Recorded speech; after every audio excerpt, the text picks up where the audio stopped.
महाराष्ट्र दिन, कामगार दिन आणि सोलापूर महानगरपालिका स्थापन दिनाच्या निमित्ताने महापालिकेच्या इंद्रभुवन प्रशासकीय इमारत आणि काउन्सिल हॉल या प्रमुख इमारतींना तिरंगी विद्युत रोषणाईने सजवण्यात आले आहे.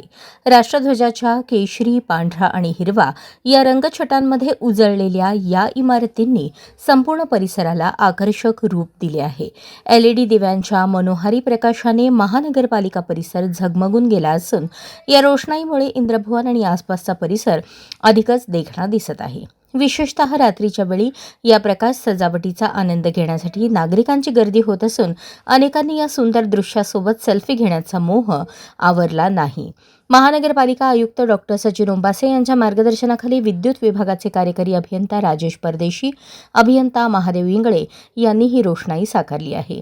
या उपक्रमामुळे सोलापूर महानगरपालिकेचा परिसर सणासुदीच्या वातावरणात न्हाऊन निघाला असून नागरिकांचे लक्ष वेधून घेत आहे.